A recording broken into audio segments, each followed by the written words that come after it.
looking. Gary Curry, McSorley, to Gretzky. Scores! He did it! He did it! The greatest goal scorer in National Hockey League history is Wayne Gretzky.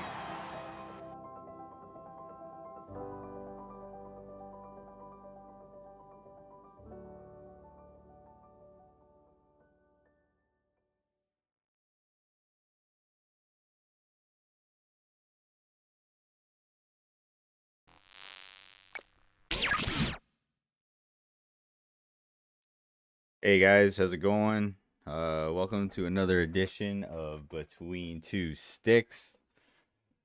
We got myself today doing this interview. I'm glad that so many people have reached out. Looking forward to doing some more of these. Lots of guys looking to get interviewed, and we can probably keep this going for a bit now. Lots of interest from managers, some other people as well. So, lots to come up in the show, and I can't do it without the group that follows along, joins the chat, gets interactive, and we have a lot of fun doing it. So, we'll get right into today. So, here's a set between two sticks. Got myself, the host, Big Kahuna 03.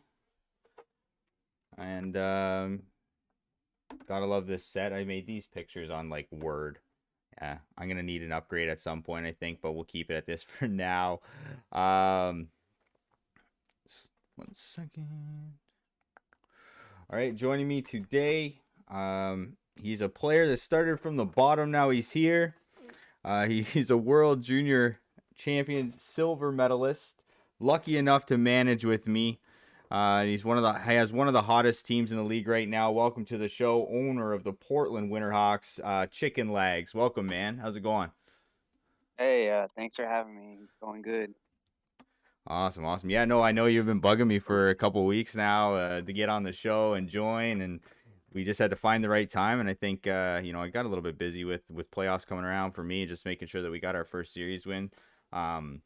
So this is no better timing. I'm in a great mood because we got our win, and you got your win too, and here we are. So, Yeah, usually. man. Oh, go ahead. Go ahead. I'm just glad that I'm still in the playoffs while having this. It would be a little unfortunate having this interview and not being in the playoffs. So I'm just happy that we're still in it right now. Yeah, for sure, man. So starting off all these interviews, I'd like to find out one random or interesting fact about you.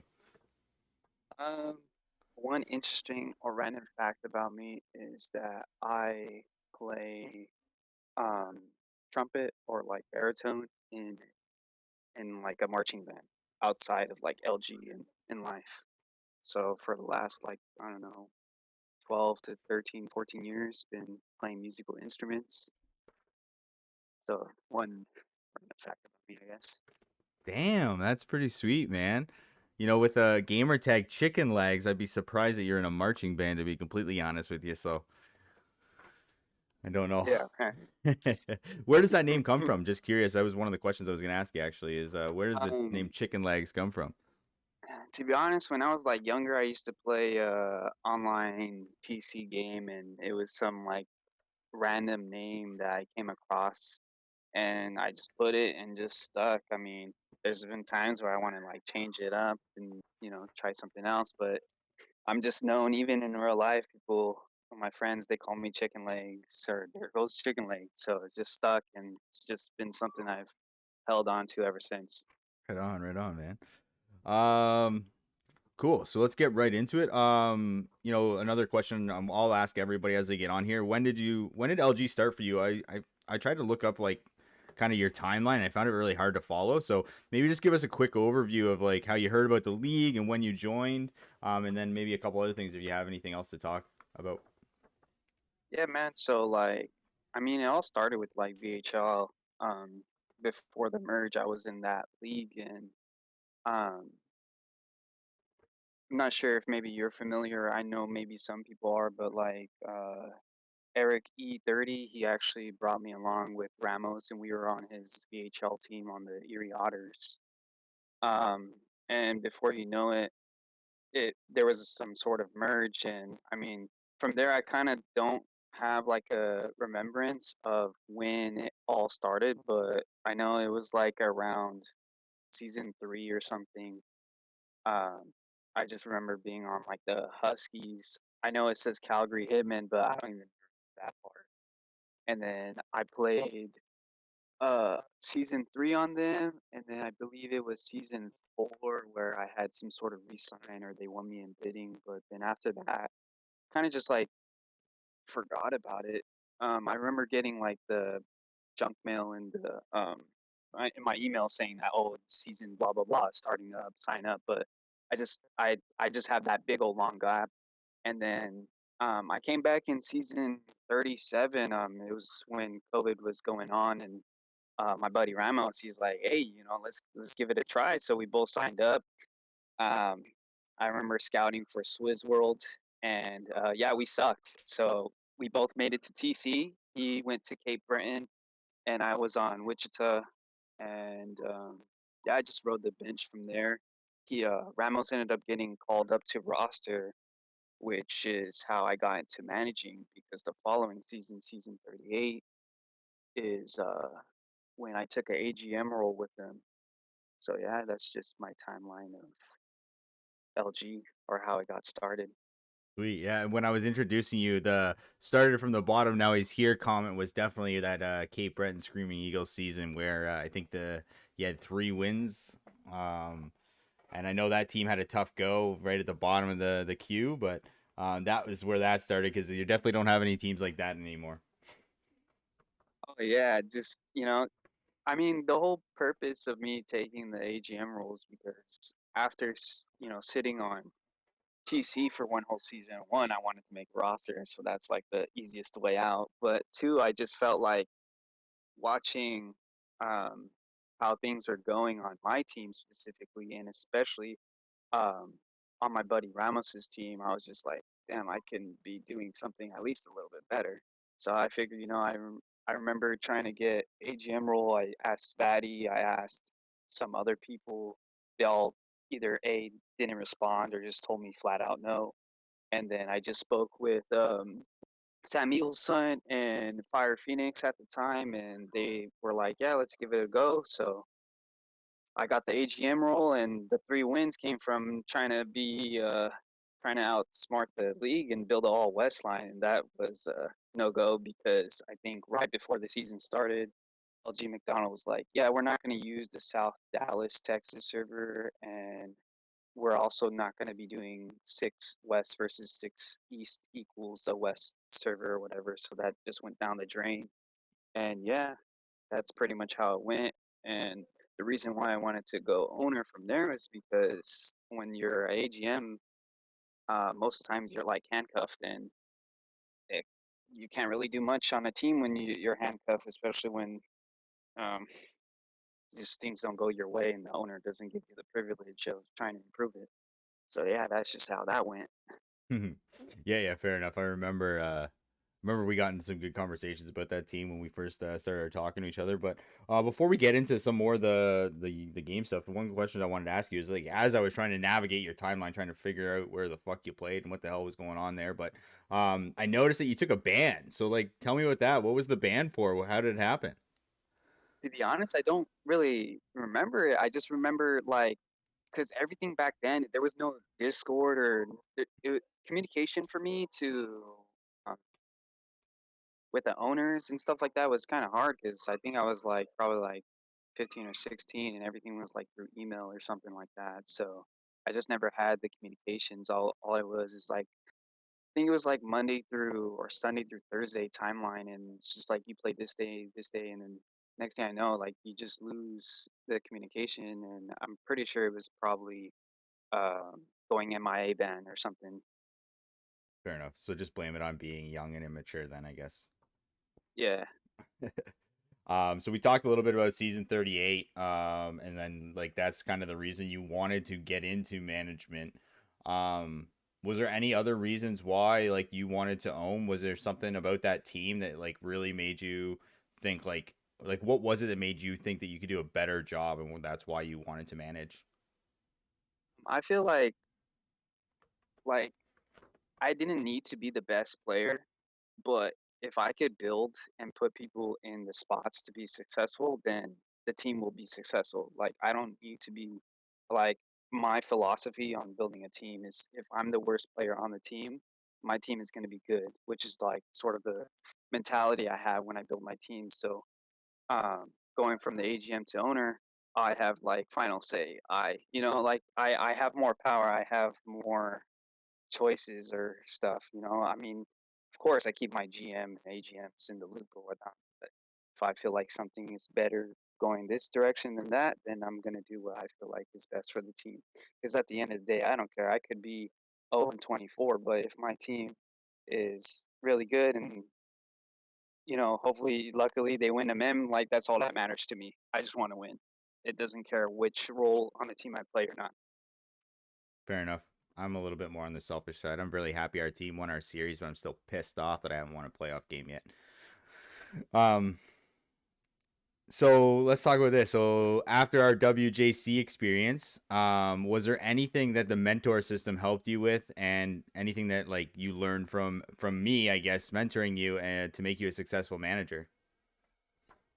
Just like I would say from our first season together on WJC, just learning about player base and whatnot really helped because when I took ownership for the Grizzlies, like I was still fresh in the league, so my knowledge base of there was really short.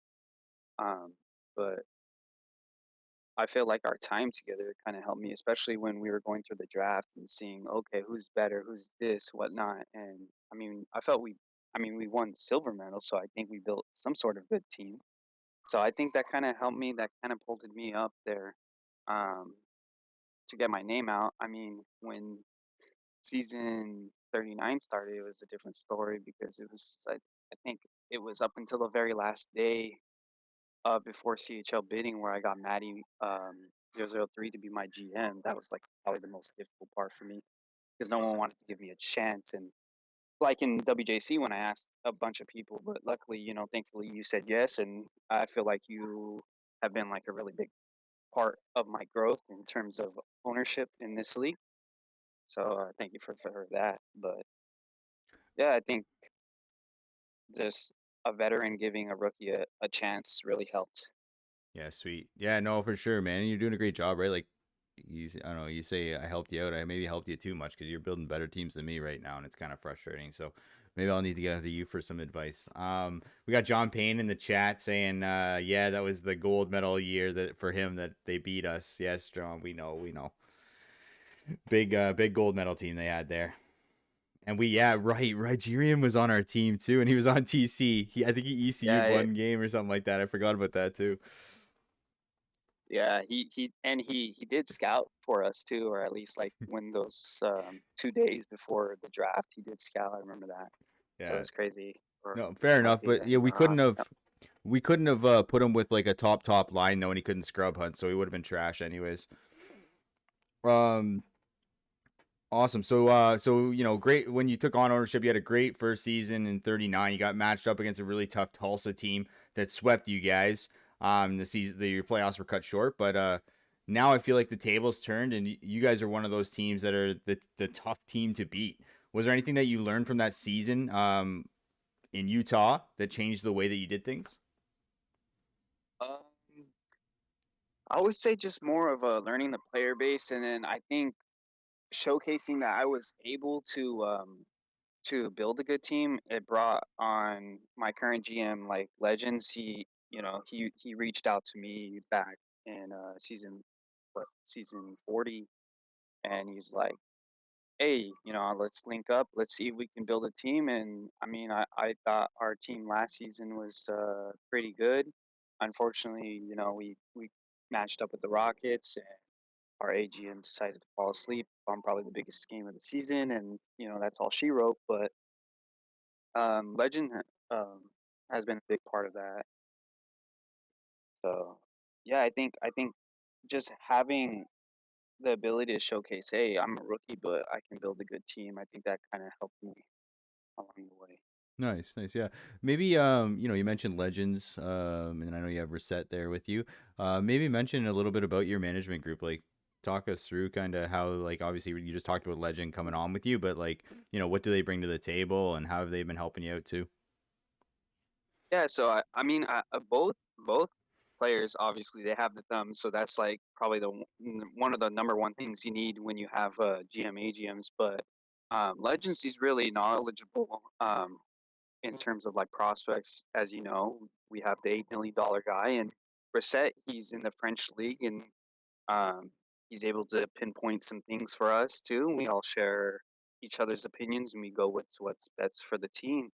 Um, Brissett, he has his duo with Doné, and we brought them back together and try to see if we can recuperate some magic, and so far it's working.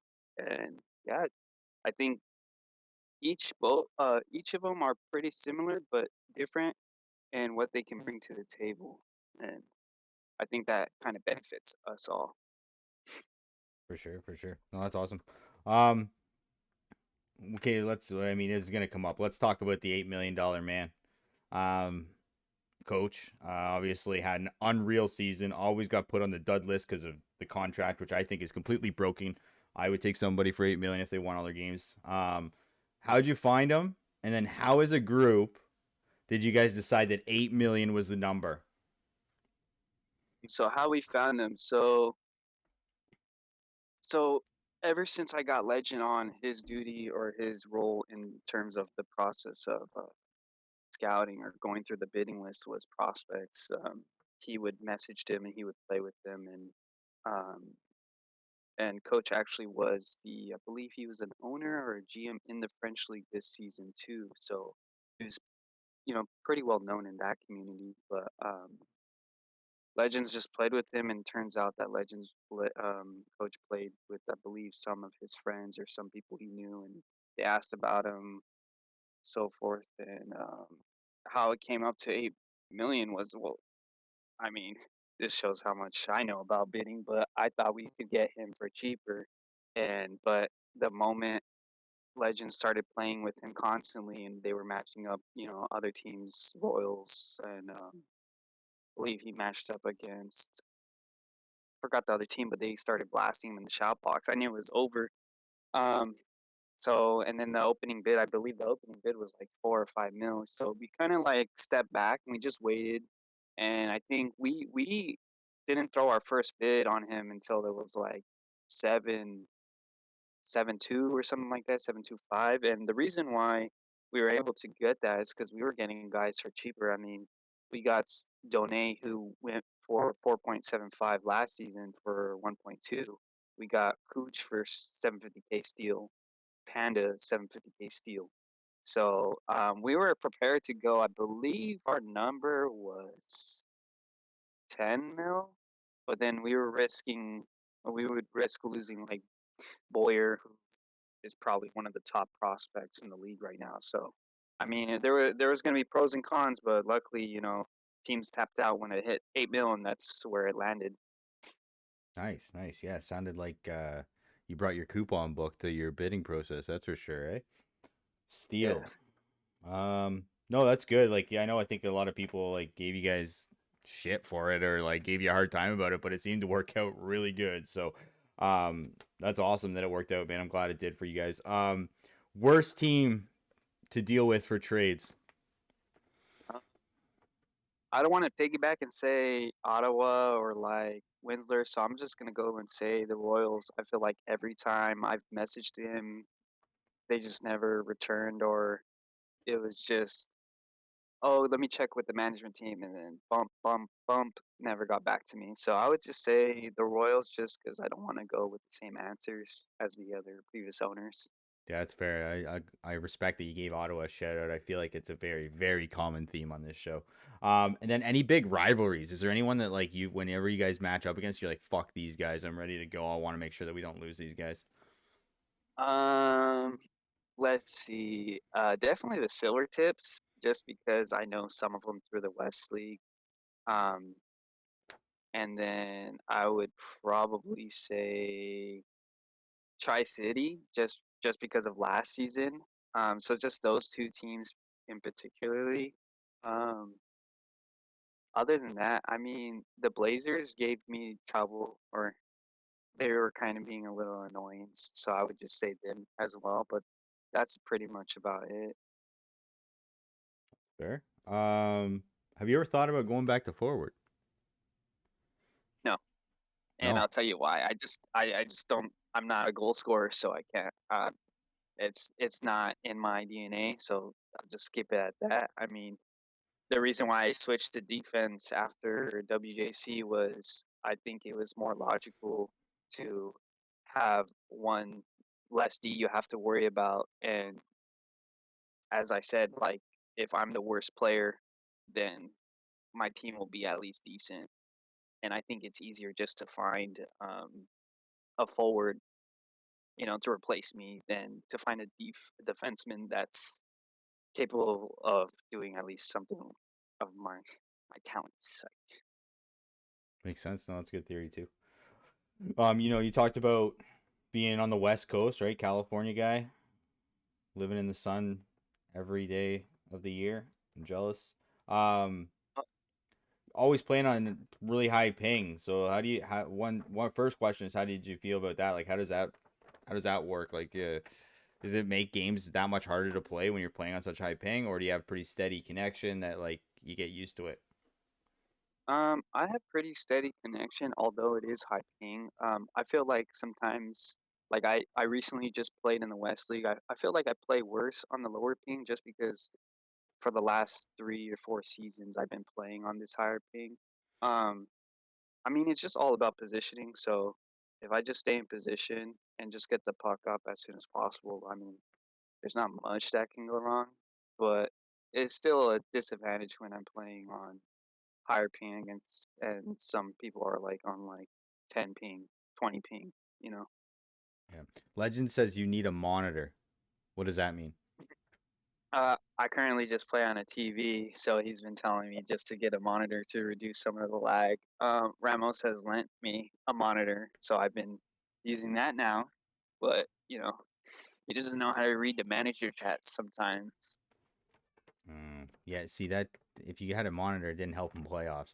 And the monitor is not going to fix your ping, unfortunately.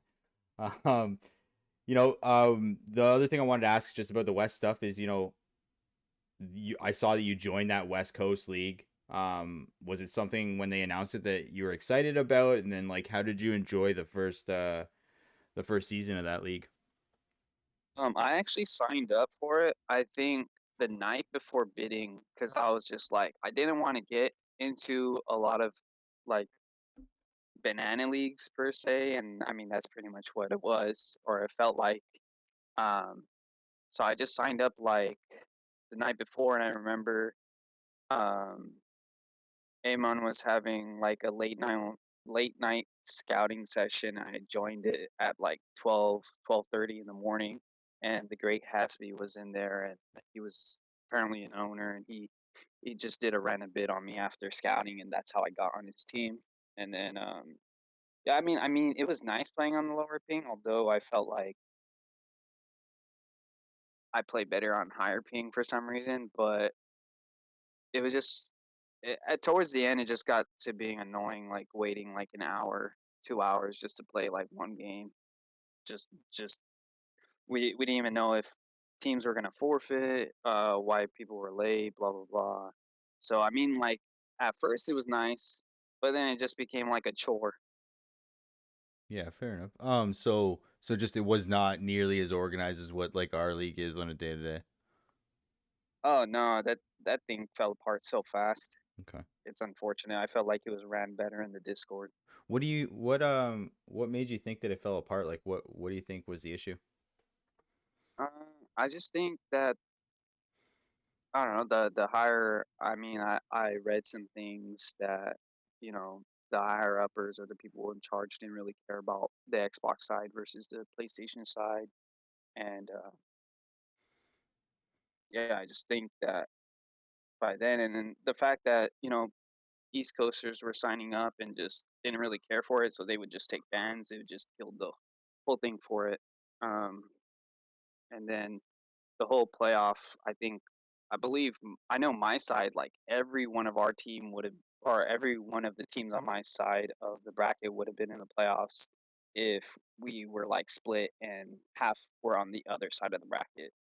I think like there was like 4 teams with almost 90 points, and then on the other side they had a few teams with like 60 points in the playoffs. It didn't make sense on how they did the playoffs. Yeah, fair enough. And like from my understanding, like you weren't held accountable either, right? Like so like not like this league where you decide to quit. It doesn't mean anything. It doesn't affect you in any other leagues, right? Yeah, yeah, people were just quitting. Like they would sign up. Oh, this is I don't know what people's thought process were, but they were signing up for a West League where it clearly stated they were going to be playing on West servers, and people would sign up for it, and boom, they just quit, and then it would have no repercussions on the others, like the other leagues. So I think that's where it just fell apart pretty fast. Yeah, for sure. I think like LG, like the CHL or whatever, just think CHL as an example, is primarily a lot of East Coast guys, right? And you know, you throw some West guys into the mix.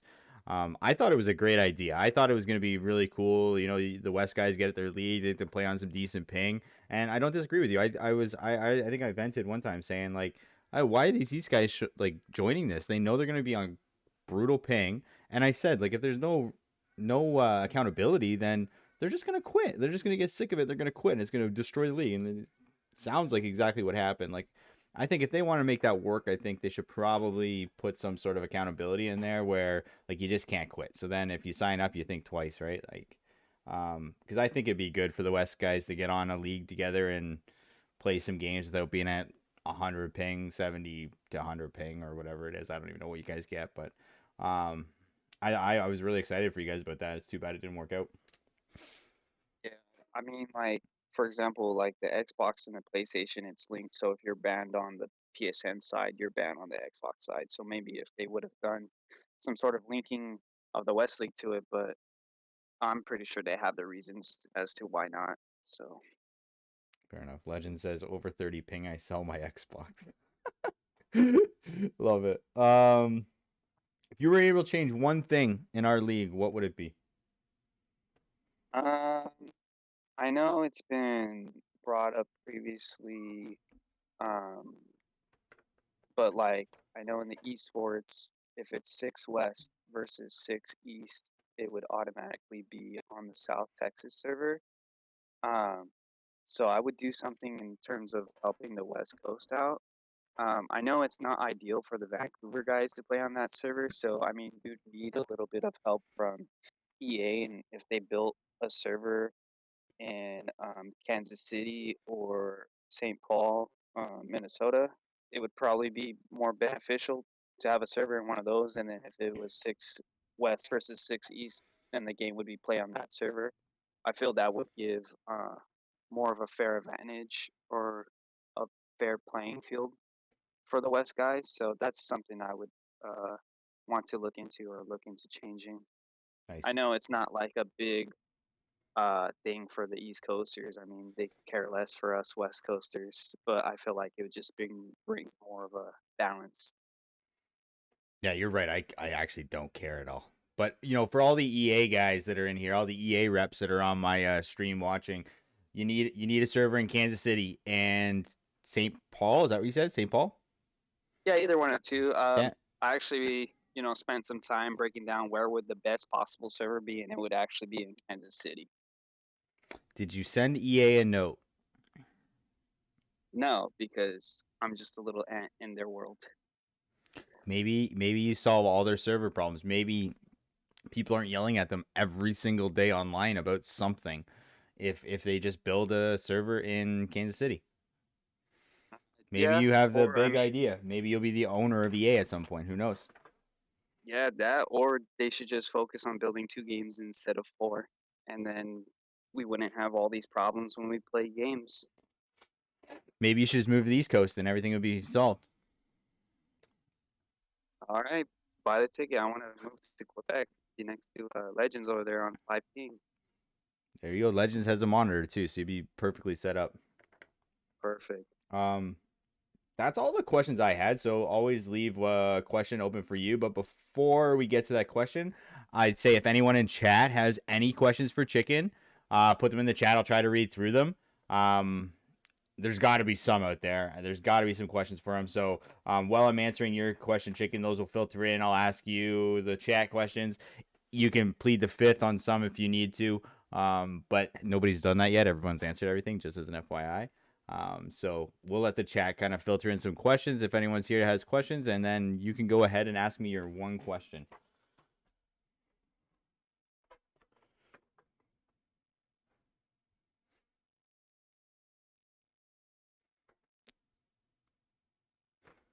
Chicken? Waiting for questions from the chat, but my one question for you would be,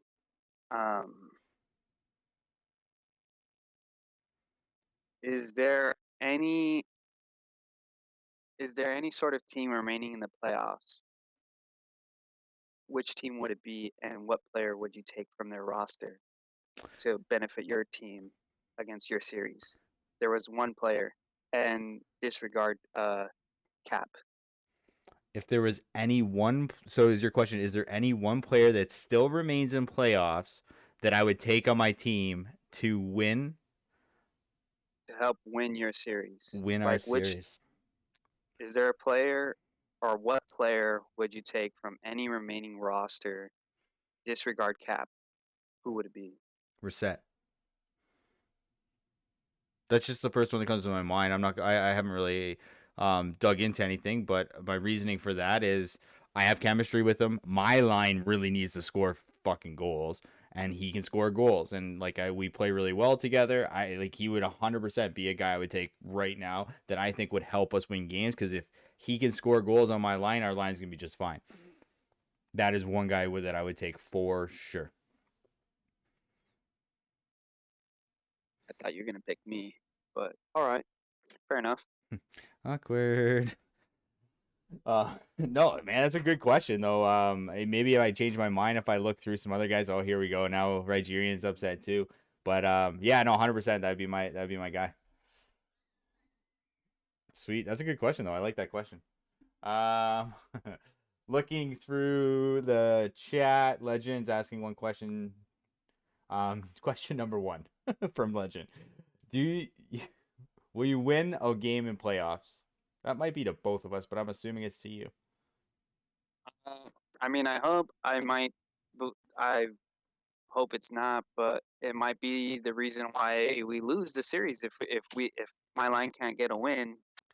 I know before the playoffs started, I had the Royals marked as the dark horse on our side. If there's one team that's gonna make a deep run or win it all, that's not expected to win it all. I would have picked the Royals, and look at that, we matched in the second round, and if my it's gonna take all three lines doing something in the playoffs this time around.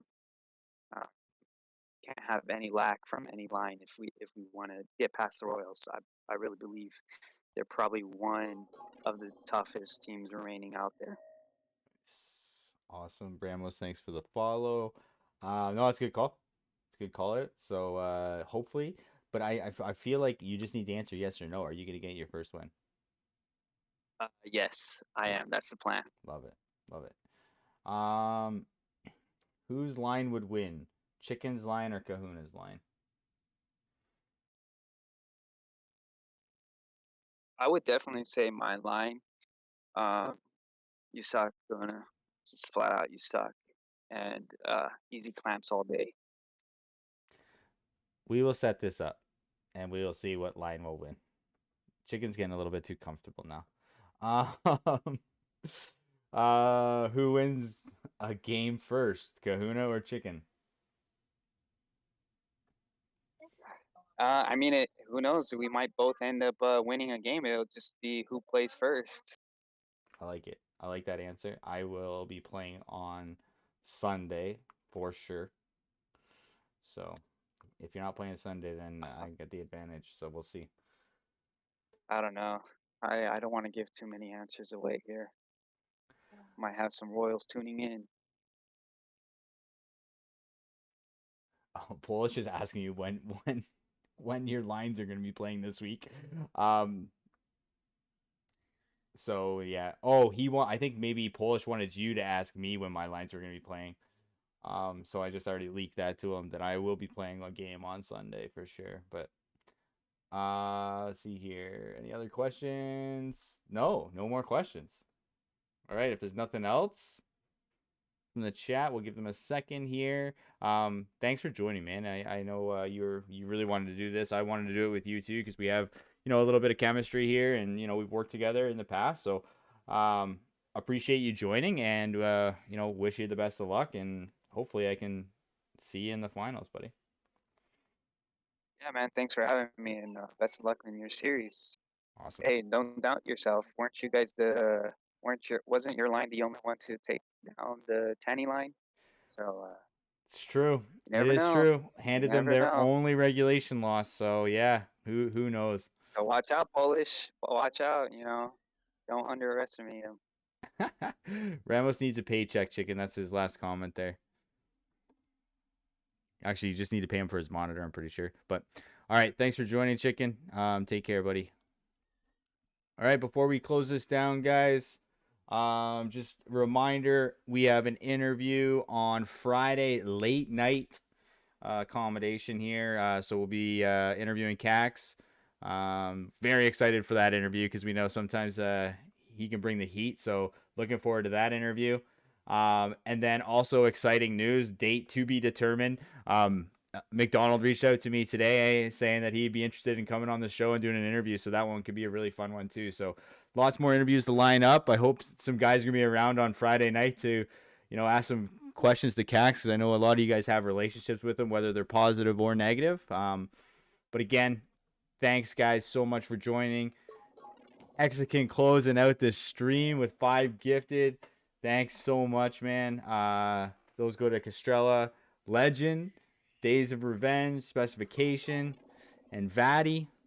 But yeah, appreciate you guys joining. Honestly, you guys make this so much fun, and I wouldn't continue to do this if it wasn't for you guys. So hope you guys join on Friday. Looking forward to that one. And take a little bit of a break for those guys that are in playoffs. If you're not in playoffs and you're eliminated, Facetti's gonna be pushing WJC. Join WJC if you're new to the league. It's a good experience to try to get some exposure. But we'll close it out there, guys. Appreciate everyone joining. Have a great evening.